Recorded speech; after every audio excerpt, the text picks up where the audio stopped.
faut bien comprendre les raisons pour lesquelles on a accès au dossier, quoi. Est-ce que c'est parce ils ont du mal à lever et que du coup vous êtes, la 3e roue du carrosse et que dans ce cas-là, c'est pas forcément bon signe? Ou est-ce que vous y avez accès parce que vous avez, un avantage, comparatif fort par votre renommée, par, la compétence métier, par, la communauté que vous représentez? Et donc ça, c'est toujours à se poser.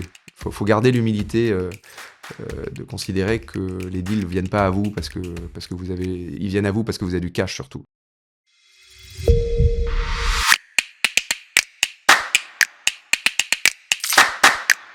Bonjour à tous, aujourd'hui j'ai le plaisir de recevoir Rémi Douchet. Rémi qui est cofondateur de Ivesta Family Office et de Sapiens.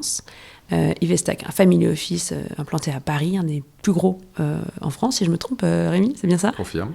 Et Sapiens, qui est un peu plus jeune, que vous avez lancé il y a 2 ans, qui adresse en fait une typologie d'investisseurs qui est complémentaire par rapport à Ivesta, qui se développe bien et qui est d'ailleurs Sapiens à l'origine de ce podcast Just Focus.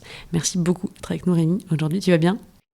Ouais, très bien. Merci Aurore de me recevoir ce matin. Bah avec plaisir. Alors aujourd'hui, en plus, on va parler d'un sujet dont je suis très contente de parler parce que c'est un sujet qui est très à la mode et je trouve qu'on entend un peu tout et son contraire dessus. Et j'avais envie d'avoir ton regard parce que je sais que tu en vois passer beaucoup, que tu accompagnes beaucoup de tes investisseurs sur cette thématique. J'ai parlé du club deal. Alors déjà, peut-être, c'est quoi exactement un club deal? Parce qu'en fait, moi j'ai l'impression qu'on entend le mot club deal sur des trucs qui n'ont rien à voir. C'est direct. C'est une vaste question parce que club deal ne revêt aucun caractère, aucun contour juridique, hein. Donc le D'accord. club deal, ça peut prendre plein de formes. Si je devais trouver un dénominateur commun, c'est le fait de se regrouper à plusieurs pour investir dans un projet. Ça peut être une Mm. boîte, ça peut être, quel que soit son stade, ça peut être une boîte, une jeune pousse, au stade seed. Ça peut être un deal, de LBO, donc une boîte beaucoup plus mature. Ça peut être un deal immobilier. Mhm. Donc en fait, ça revêt plein de contours s'agissant du sous-jacent. En tout cas, ce que ça décrit, c'est le fait de se regrouper à plusieurs pour investir dans une boîte. Et du coup, c'est un investissement très différent d'un fonds, Mhm. qu'un deal que ferait un fonds puisque c'est souvent, heu, sans fonds. D'accord, Ça donc peut c'est être en avec un fonds autonomie. à côté, Ouais, mais en tout ok. cas, c'est le fait de préempter à plusieurs, l'opportunité d'un investissement dans une opération, immobilière, de venture ou de LBO. Et Hem, c'est quoi l'intérêt, du coup, pourquoi est-ce que les gens se rassemblent pour investir? En fait, les gens se rassemblent pour investir pour des raisons purement pratiques. C'est que, à moins d'être, très riche, l'union fait la force et à plusieurs, on arrive à être en capacité de financer, une opération. Tout seul, c'est plus rare. Ça, c'est le premier élément. Le deuxième élément, il est aussi assez pratique, c'est que c'est une logique de diversification. Mhm. C'est quand bien même on aurait la capacité de faire, l'opération tout seul, bah, Oui. on est content de diversifier, Hmm. ses investissements et donc Oui. du coup, on va en faire à Oui. Vaut plusieurs. mieux faire avec 100 000 euros 10 club deal à 10 000 qu'un club deal à Voilà. 100 000. Ouais. Et puis il y a aussi une autre raison, c'est que, il est pas interdit de penser qu'à plusieurs, on est moins idiot que tout seul, donc ça permet de mutualiser, les diligences, Mhm. de mutualiser l'apport que vous pouvez faire, à l'entreprise ou, à l'opération que vous financez. Et donc voilà. Et après, je pense qu'on y reviendra peut-être après, mais, on peut le faire tout seul, on peut le faire à côté de plateformes, voilà, il y a plein de vecteurs d'accès. Ouais, on va en parler effectivement, notamment des plateformes, parce que ça s'est vachement développé ces derniers temps. Hem, En général, tu disais, tu vois, qu'il y a ce souci de diversification, de pas mettre tout dans un club deal, mais au global, c'est quoi la recommandation que vous pouvez avoir sur ce que doit représenter la poche club deal, pour un investisseur particulier? Est-ce que c'est la même poche que celle de Business Angel? Est-ce qu'il y a, tu vois, des nuances qu'on peut prendre en compte et tu vois, c'est quoi comme pourcentage? Est-ce qu'on met 50%, 5%? Alors c'est une question qui est évidemment à mettre en perspective non pas de la taille du patrimoine, mais, du nombre de club deals que l'on fait, de sa capacité à être, autofinancé. Et je dirais que, en tout cas, ça doit jamais mettre en péril la capacité d'autofinancement d'une personne. Donc celui qui a vendu son entreprise et qui n'a plus de revenus, il y a quand même un petit calcul, un peu simple à faire voilà, si je perds tout Mmh. sur mes club deals, est-ce que ça change ma vie patrimoniale et ma capacité à m'autofinancer? Ouais, et le fait de passer en club deal, c'est peut-être une question, idiote, hein, mais ça t'ouvre pas des possibilités de refinancement au sein de ton club deal? Par exemple, tu as versus un investissement direct où effectivement tu peux être bloqué pendant, 10-12 ans. Le fait d'être passé par un club deal, tu te dis pas que c'est plus facile de dire: «Attendez, j'ai besoin de sortir un peu de cash, vous pouvez me racheter mes parts et tout» ou ça arrive jamais? Que ce soit un club deal ou pas, de toute façon, quand on est, actionnaire dans une entreprise, on n'est jamais tout seul. Mmh. Donc, qu'il y ait un club deal Ouais, ou qu'il y ait pas de club deal, je dirais que ça change pas la le liquidité. non, ça Ouais. change pas la liquidité. Ce qui est sûr, c'est que de liquidité, on peut considérer qu'il y en a pas, en fait, Mmh. dans l'investissement risqué. Déjà dans l'immobilier, surtout dans des phases de crise comme, les phases dans lesquelles on est, il y a très, très peu de liquidité et dans, la création d'entreprises, c'est long aussi donc il faut quand même avoir en tête que, les perspectives une des raisons pour lesquelles enfin, il y a plusieurs raisons, pour lesquelles, les gens ont envie de faire des club deals ou de manière plus générale, investir dans des entreprises ou dans des opérations en direct. Parce que club deal, ça veut dire investir en direct, hein. C'est Mmh. peut-être que j'aurais dû commencer par ça. C'est vraiment à mettre en perspective de, l'inverse de l'investir dans un fonds. Mmh. J'investis en direct dans des boîtes ou dans des opérations, financières, immobilières. Une des principales raisons, c'est l'envie d'être, plus proche de la création de valeur, Mmh. puisque en gros, si ça marche, vous payez, pas de frais, alors sauf s'il y a des plateformes, mais Mmh. et vous avez l'intégralité de la performance et de la Mmh mh. plus-value, sans avoir à reverser de caride à un fonds. Donc effectivement, la une des principales raisons, mais il y a pas que ça, c'est, l'envie de toucher à la création de valeur Ouais. de la manière la plus proche. Il y a cette notion aussi de give back. Mmh mh. De voilà, j'ai réussi, j'ai des sous et j'ai envie de participer à des projets entrepreneuriaux. Donc vraiment de participer à la création de valeur. C'est plus exaltant que d'investir dans un fonds, Mmh mh. cela va sans dire, parce que, voilà, on peut raconter des histoires qui sont des histoires d'entreprise, plutôt que des histoires financières, d'investir dans un fonds. C'est passionnant d'investir dans un fonds, Mmh. mais on est moins proche des aventures puisque là, on accompagne l'entrepreneur ou le projet immobilier au plus proche. Et donc c'est valorisant. On a le Mmh. sentiment d'être utile. Donc je dirais que, une des raisons pour lesquelles les gens se mettent en club deal, c'est: «Tiens, je veux investir dans l'économie, je veux, que ça me rapporte», parce qu'il y a effectivement plus de risques, mais du coup, il y a potentiellement plus de performances attendues et donc c'est ça qui passionne. Mmh. OK, OK. Question, tu l'évoquais là, tu vois, le fait qu'il y ait des club deal IMO ou des club deal LBO, est-ce qu'il y a des spécificités qui sont propres à ce type de club deal? Et je pense notamment, est-ce qu'il y a des logiques d'accès à la dette ou rien à voir? Enfin, tu vois, est-ce que, il y a des spécificités, sur cette typologie-là? Alors, c'est vrai que dans le financement des entreprises, c'est très souvent de l'equity, Mmh c'est mh. le fait d'investir en actions. Il se peut que de temps en temps, il y ait des phases de bridge Mmh. intermédiaires où parce que vous êtes actionnaire, on vous propose aussi de faire, une obligation convertible, une dette, pour financer une période, courte d'accès à la rentabilité ou je ne sais quoi. Dans l'immobilier, c'est vrai qu'il y a toute une palanquée de risques différents et dans l'immobilier, il y a souvent de la dette. Mmh mh. Donc est-ce que c'est vraiment un club deal? Je ne sais pas si on peut considérer que c'est un club deal, mais vous pouvez, effectivement, financer une opération, avoir un rendement et ne pas participer à la création de valeur au sens, actionnarial du terme. Et donc c'est des sujets de dette, quoi Mmh. et ça peut avoir, les contours d'un bridge loan, c'est-à-dire que quelqu'un achète un actif, Mmh mh. enfin veut acheter un actif qu'il veut transformer, Mmh un mh. immeuble, imaginons, en assez mauvais état. La banque va le financer que s'il est en état d'être loué tout d'un coup Mmh, et d'accord. donc il peut avoir cette étape un peu intermédiaire où la banque ne le finance pas pleinement parce que c'est pas loué et donc il y a cette période de bridge que vous allez financer vous en tant Mmh. qu'investisseur potentiel, le temps de raison enfin un instant de raison où vous faites les travaux, où vous le remettez en location et une fois qu'il est en location, c'est un deal assez traditionnel pour une banque, parce que vous pouvez mettre un taux facial Mmh. sur un actif et du coup vous le refinancez D'accord. et Mmh. donc dans l'immobilier notamment, il y a beaucoup d'opérations qui consistent à, offrir à l'investisseur un rendement pour remplacer la période où la banque n'est pas là pour financer l'actif, quoi. D'accord. OK, intéressant. Et est-ce que, il y a des contraintes, qui sont liées au club deal? Et je pense notamment, enfin, quand tu investis en club deal, tu te mets d'accord, avec tes co-investisseurs. Est-ce que ça peut être contraignant aussi, tu vois, en termes de moments de sortie? Tu vois, ou est-ce que tu peux quand même, prendre ton indépendance? Je sais pas, tu as investi à 4, dans une boîte, il y a un événement de liquidité, il y en a, 2 qui estiment que c'est pas le moment de sortir, 2 qui voudraient sortir. Ils font ce qu'ils veulent ou en fait c'est quand même encadré et du coup tu es un peu obligé d'être toujours d'accord, avec tes co-invest? Alors, je pense qu'il y a 2 angles de réponse. C'est-à-dire que déjà, le club deal, il est différent s'il est fait au travers d'une structure Mmh mh. commune, Mmh. où là, effectivement, on doit s'accorder, puisqu'on vit ensemble dans une structure juridique. Et donc on peut pas, dans la structure juridique avoir, quelqu'un qui dit: «Tiens, je sors» et un autre qui Ouais. reste. C'est pas très simple. Et c'est différent si, il y a pas de structure juridique et que vous êtes actionnaires traditionnels, Oui. aux côtés d'autres. Donc là, il y a effectivement un cas où c'est plus compliqué que Mmh. l'autre. De manière générale quand même, quand vous êtes actionnaire, enfin quand tu es actionnaire d'une entreprise, que tu sois dans un club deal ou pas dans un club deal, de toute façon, tu es tributaire de ce que Oui, bien sûr. l'entreprise accepte. Donc, Mais est-ce que c'est une contrainte supplémentaire? En fait, ma question, c'est est-ce que le fait d'être associé avec d'autres investisseurs, ça te contraint davantage? On a vu que ça ne t'aidait pas à avoir plus de liquidité a priori, mais est-ce que ça peut justement en avoir enfin, te contraindre d'en avoir moins parce que vous avez juste des agendas différents? Qu'il y en a un qui peut penser que la boîte a encore de la croissance, un potentiel de croissance et puis toi, en fait, tu as d'autres actualités, tu dis: «Bah, c'est pas le bon moment, enfin, c'est plutôt le bon moment pour moi de sortir», tu vois? Est-ce que ces discussions-là, elles sont fréquentes? Est-ce qu'il y a des manières aussi peut-être de les désamorcer, tu vois? Est-ce que tu penses que c'est plus pertinent justement d'avoir une structure juridique, commune ou au contraire d'éviter ce genre de structure parce que ça rend les choses plus compliquées?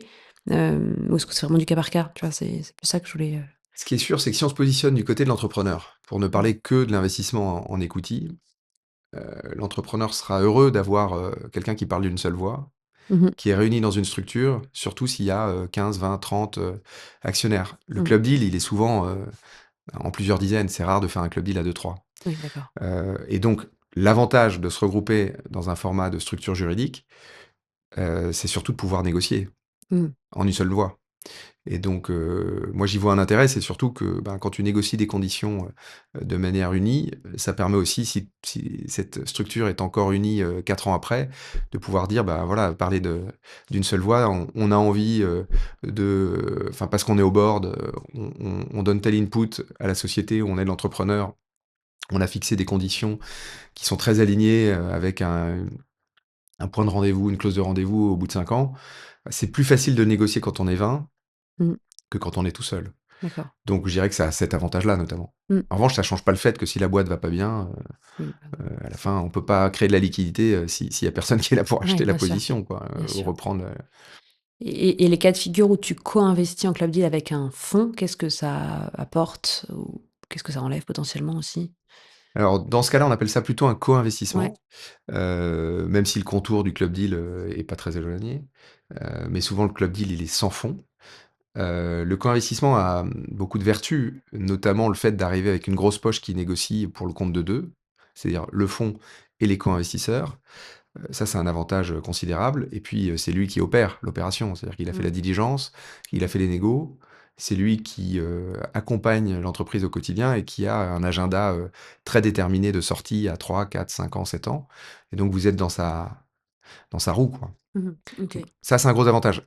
Ce qui est vrai aussi, c'est que, bah, souvent, pour avoir accès au co-investissement, il faut être, investisseur du fonds, LP du fonds. D'accord. Ah oui, j'allais demander justement c'était quoi l'intérêt d'un fonds, du coup, de s'encombrer, de d'investisseurs, particuliers, mais c'est en fait, c'est plus un retour, Bah, un peu cadeau c'est que tu devenu une fais, quoi. pratique super Ouais. courante, c'est-à-dire que les fonds aujourd'hui proposent de manière structurelle à leurs investisseurs, les Mmh mh. LPs, limited partners, l'accès au co-investissement comme étant un moyen, pour faire simple, d'avoir accès au deal direct pour moins cher, Mmh. voire pas cher du tout, parce que parfois c'est sans fil, sans caride.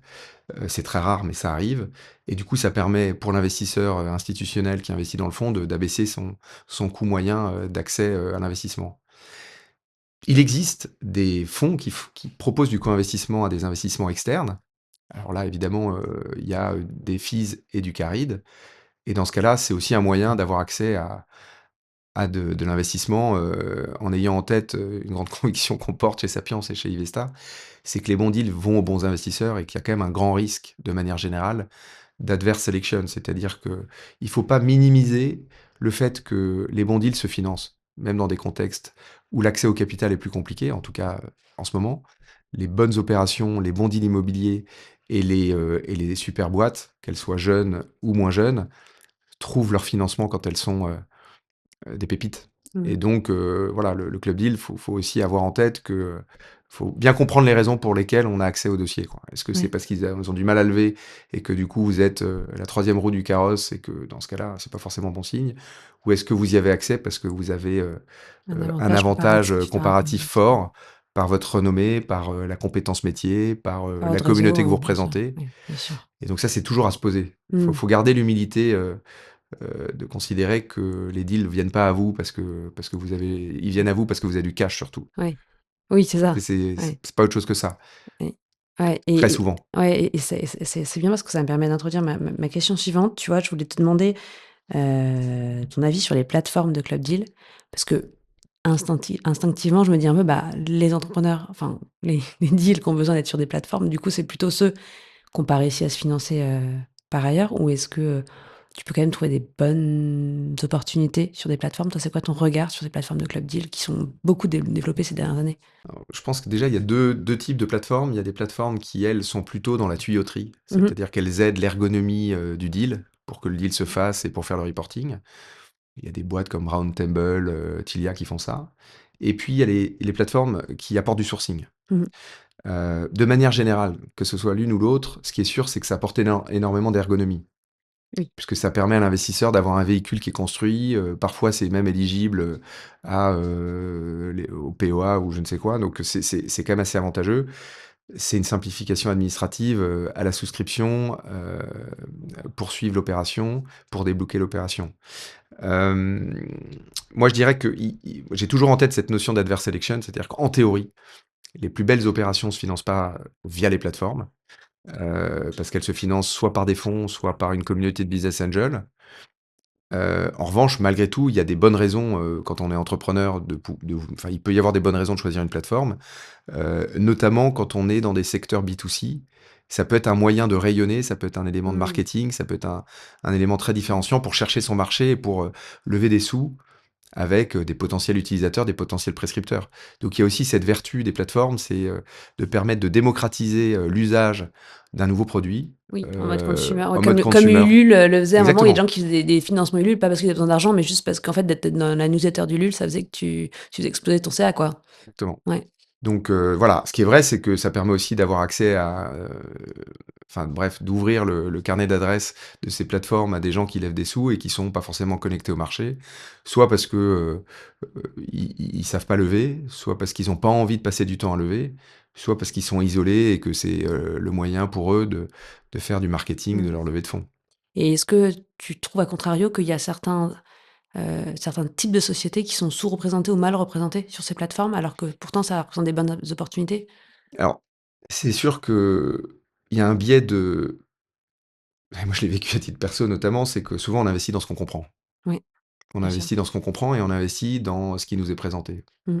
C'est le biais naturel et ce qui nous est présenté est souvent, fait par des gens, qu'on connaît, du coup, par lequel on a avec lesquels on a plutôt un biais de confiance et du coup, on a souvent, le risque d'avoir un biais de confirmation. Écoute, il est Mmh. smart, je le connais, du coup, je vais investir parce qu'il est smart Mmh. et c'est ça le sujet, c'est-à-dire que, on investit dans ce qu'on connaît et dans les gens qu'on connaît, bah, déjà, c'est un super, c'est très étroit. Mmh. Donc typiquement sur les plateformes, l'angle qui est moins, enfin qui est moins fréquent, c'est des angles plus tech, plus deep tech, plus compliqués à comprendre Oui, bah, oui. et très exploratoires et très en avance de phase. Mmh. C'est plus facile de comprendre, une boîte qui fait du B2C, une Oui. marketplace, que de comprendre, un tech enabler qui va adresser un pan, de l'intelligence artificielle ou un pan Mmh.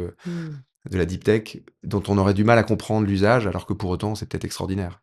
Mmh. C'est un peu le parallèle avec, la ruée vers l'or aux États-Unis, ceux qui ont fait fortune, c'est plutôt ceux qui ont vendu des pelles que ceux qui ont trouvé de l'or et donc bah, dans la tech, c'est aussi ça. C'est-à-dire que les gens qui construisent l'infrastructure de la tech, c'est souvent des supers opportunités, mais c'est moins sexy, Mmh. c'est moins Mmh. vendeur et Ouais, donc ouais. si c'est moins vendeur, c'est moins facile de lever des sous, donc les plateformes, elles sont moins, heu, enfin moins enclines à financer des projets complexes à expliquer, enfin les projets complexes à expliquer. Mmh mh. Mmh. Mmh, complètement.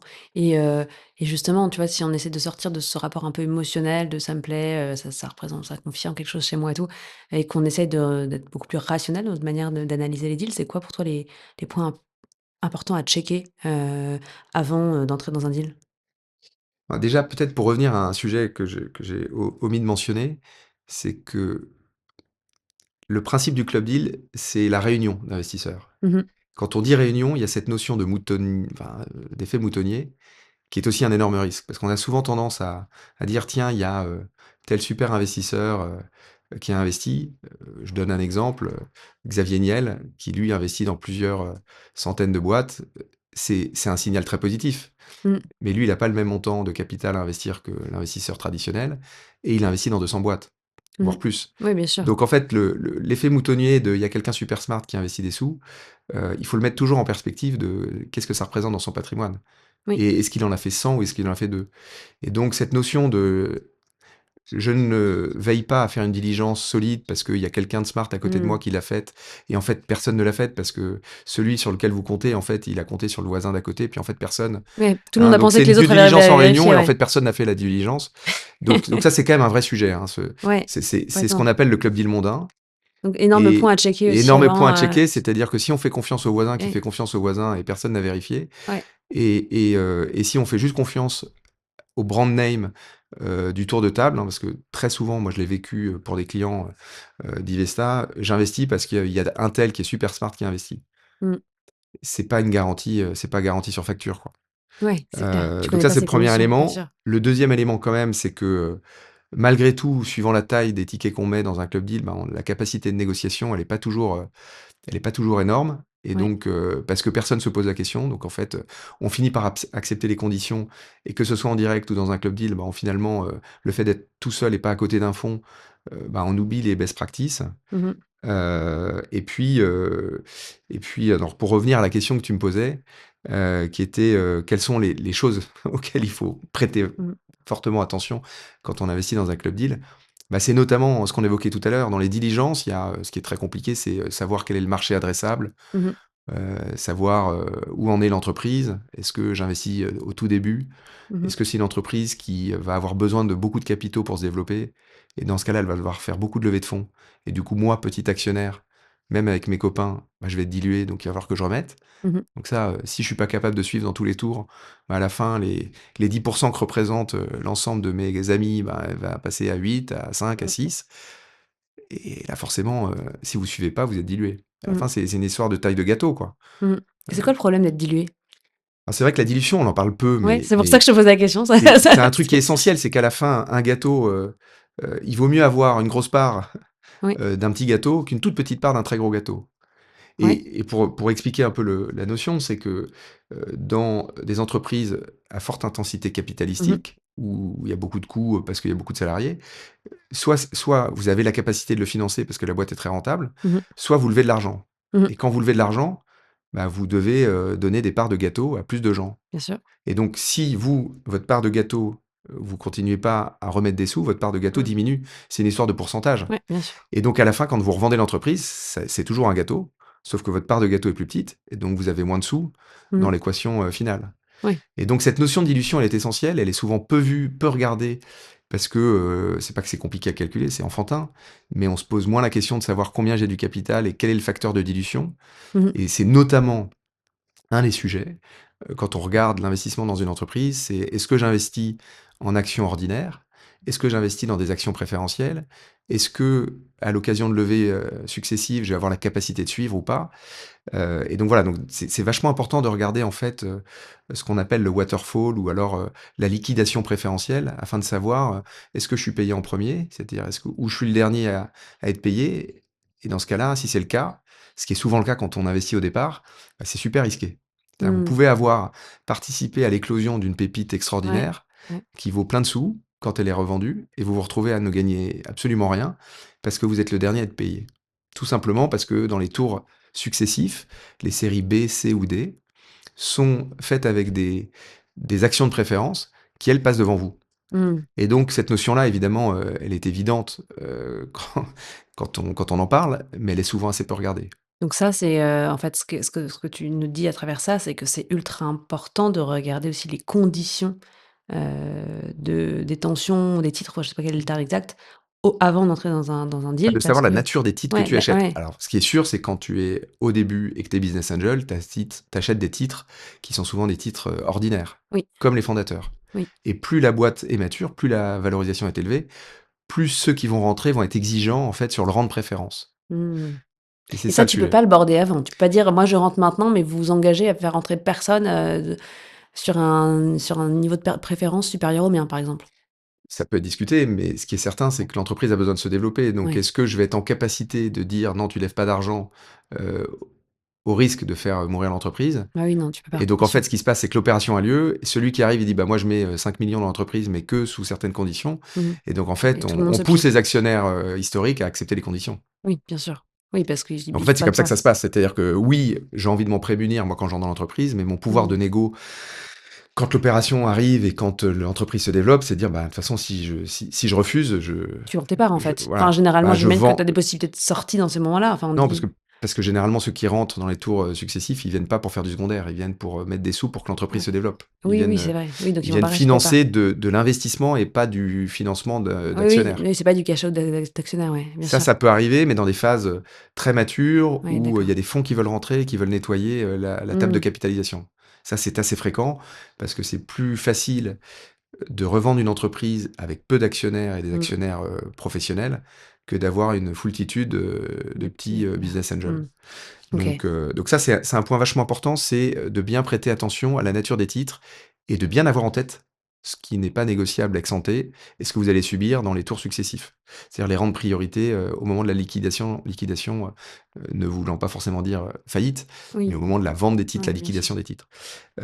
Et puis il y a énormément d'autres éléments, mais les éléments qui sont les plus importants, c'est lié aux fondateurs. C'est-à-dire que vous allez, de toute façon, quand vous financez une entreprise, vous financez les entrepreneurs, des fondateurs. Mmh. Et ce qui est très important, c'est de voir le niveau de commitment, d'engagement, Mmh mh. de skin in the game qu'ont les entrepreneurs. Est-ce que il y a bien des clauses d'exclusivité? Est-ce que ils ont bien des titres qui sont inaliénables pendant une durée? C'est-à-dire, eux ne peuvent pas vendre leurs titres.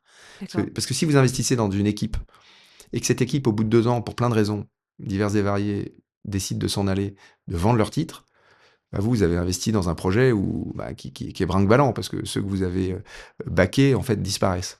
Le fait de rendre les titres inaliénables, ça c'est pas magique, hein, si la boîte part au tapis, elle part au tapis, mais au moins vous vous protégez de celui qui déciderait pour X raisons de partir et d'avoir l'opportunité de vendre ses titres parce que quelqu'un les lui rachète. Donc il y a tous ces éléments, très stratégiques d'encadrement en fait de la liquidité des fondateurs pour être certain de les avoir à côté de nous en tant qu'actionnaires pendant le plus longtemps possible.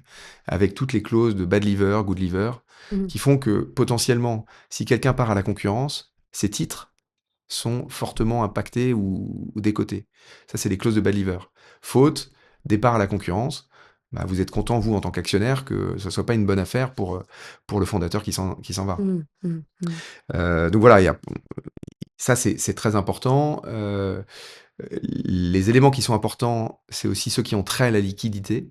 Mmh La mh. liquidité est très difficilement encadrable parce que ça n'est qu'une clause de best effort, mais notamment de s'assurer de comprendre s'il y a bien un alignement d'intérêts entre les fondateurs et les actionnaires sur l'horizon de sortie.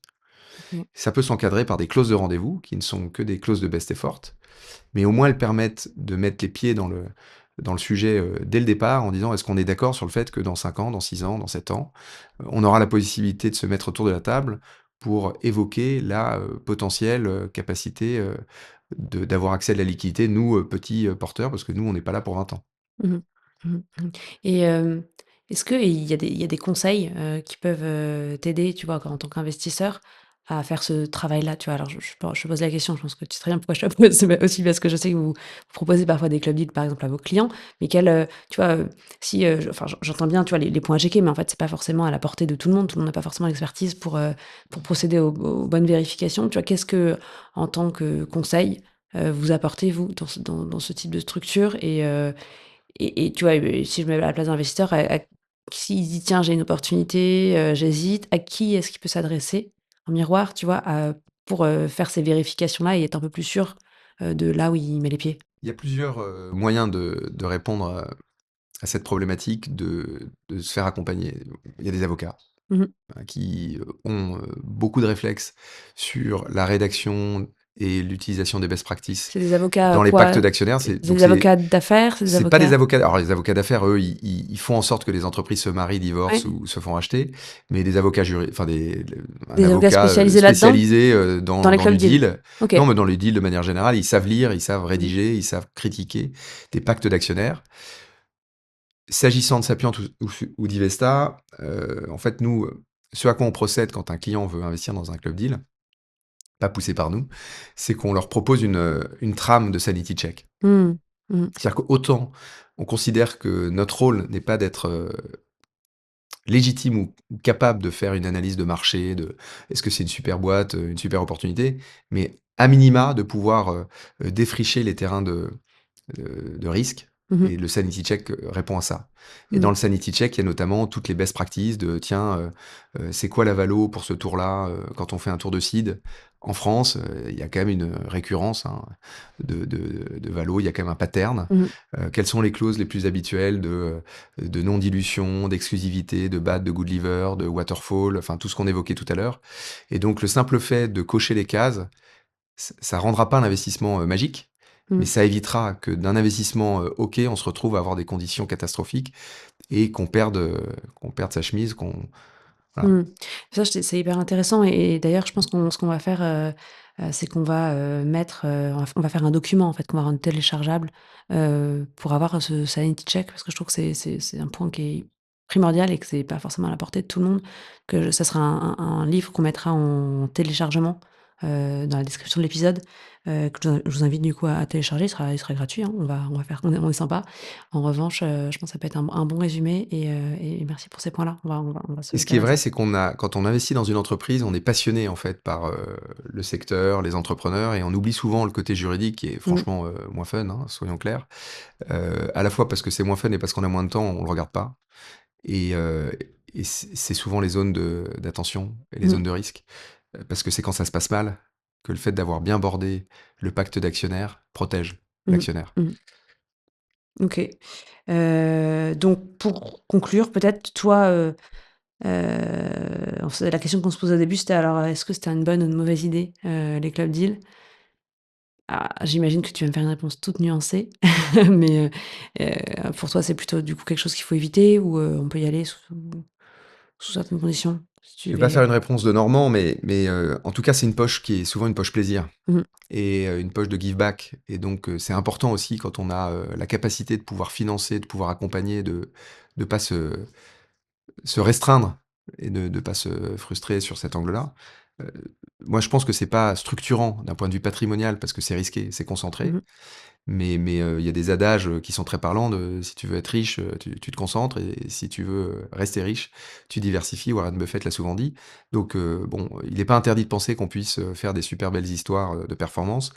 Mais clairement moi je le mettrais quand même en perspective de l'investissement dans les fonds. Alors moi j'ai pas de fonds à vendre, mais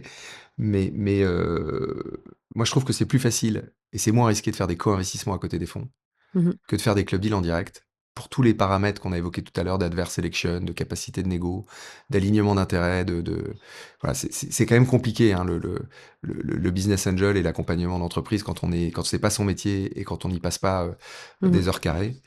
En tout cas, c'est moins risqué, c'est peut-être moins fun, de faire un co-investissement à côté d'un fonds parce qu'on a moins choisi, on a accompagné, mais on touche quand même à la proximité, de l'investissement, comme le fait de faire un club deal.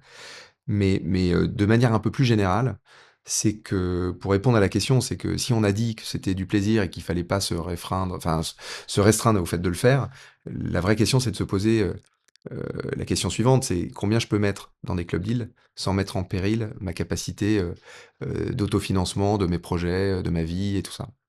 Et si on a fait ses maths, bah, il faut pas s'empêcher de le faire. Mais il faut pas non plus, oublier que, on le fait plutôt pour le plaisir et que c'est rarement pour la performance. Mmh. Parce que c'est rare de voir, il y a quelques exceptions, hein, mais c'est rare de voir un club deal, sauf à en faire beaucoup, qui permettent de construire, ou de construire un socle patrimonial avec une performance, solide. C'est plus volatile, Mmh. OK. OK, bah, on plus risqué. à bien ah ouais, plus risqué, c'est clair. Bah, on à bien garder en tête. Merci beaucoup Rémi pour toutes ces Merci Aurore. précisions et puis à très vite. Vous êtes de plus en plus nombreux à suivre Just Focus et je vous en remercie. Une dernière chose avant de partir, si jamais cet épisode vous a plu, pensez à mettre un like. Vous pouvez aussi faire vos retours en commentaire, je serai ravie de les lire. Et enfin, pensez à le partager autour de vous et à vous abonner pour ne pas louper les prochains épisodes. À très vite.